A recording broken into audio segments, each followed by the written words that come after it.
মানুষের যখন হঠাৎ টাকা হয়ে যায় না, তখন সব কিছু ভুলে যায়, খেয়ে বাবা মাকে আত্মীয় পরিজন সব ভুলে যায়। মানে তখন ভাবে আমি কে। এমন অনেক উদাহরণ আছে ভাই, অনেক উদাহরণ আছে, একদম নিজের অভিজ্ঞতা থেকে বলছি। একটা সময় যে মানুষটা খেতে পেতো না, একটা সময় যে মানুষটার খুব সংসারে অভাব ছিল, হঠাৎ করে সে হয়তো ভালো চাকরি বাকরি পেয়ে গেল বা হঠাৎ করে প্রচুর টাকা পেয়ে গেল, দেখবেন তার মধ্যে না গর্ব অহংকার সঞ্চয় হয়। সবার মধ্যে নয় কিন্তু, আমি অনেকের ক্ষেত্রে দেখেছি। সেসব মানুষদের উদ্দেশ্যে একটা কথা বলবো ভাই, টাকা, রূপ, যৌবন এসবের অহংকার করবেন না। হয়তো আপনাকে দেখতে খুব সুন্দর, এ বিষয়ে কখনো অহংকার করবেন না, এটা ক্ষণস্থায়ী। ভালোবাসা দরকার ভাই, প্রেম, ভালোবাসা, এগুলো দিয়ে না মানুষের মন জয় করার চেষ্টা করবেন। টাকা, পকেটের টাকা থেকেও দেখবেন খেতে পাবেন না। এমন পরিস্থিতিতে হয়তো পড়বো, পকেটের টাকা আছে কিন্তু না আছে দোকানপাট, না আছে মানুষজন হেল্প করার মতো। পকেটের টাকা আছে কিন্তু এমন পরিস্থিতিতে পড়েছি যে সেখানে কোনো মানুষজন নেই, সেখানে কেউ নেই সাহায্য করার মতো নিজেকে। সে টাকা রেখে কী হবে ভাই? তাই টাকার অহংকার একদমই ভালো নয়, একদমই ভালো নয়। বিশেষ করে আরেকটা কথা না বললেই নয়, যেটা হচ্ছে যে বাবা মা নিজেদের সুখ, শখ, স্বাচ্ছন্দ্য সব কিছু ত্যাগ করে আমাদের বড় করেন, একটা সময় আমরা ভুলেই যাই বাবা মার প্রতি দায়িত্ব কর্তব্য পালন করতে, আমরা ভুলেই যাই।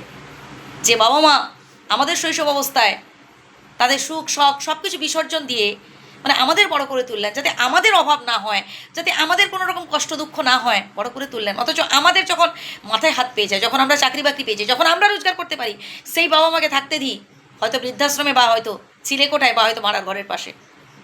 শুনতে বহুত খারাপ লাগছে আসলে, আমি কষ্টে নিজের মানে খুব কষ্ট থেকেই বলছি।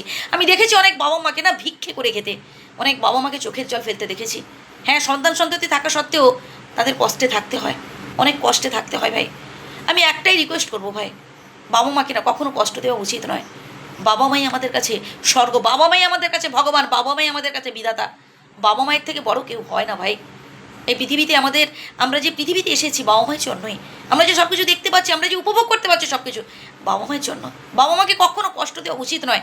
আরেকটা কথা বলি, আজ আমরা যদি বৃদ্ধ বাবা মা কিংবা শ্বশুর শাশুড়ি বা সিনিয়রদের সাথে খারাপ আচরণ করি বা এমন কিছু রুট বিহেভ করলাম আর কি, যেটা সত্যি খুব খারাপ, মর্মান্তিক ভাই। আমার ছেলেমেয়েরা বা আমাদের থেকে যারা ছোট, তারা কিন্তু দেখছে, শুনছে।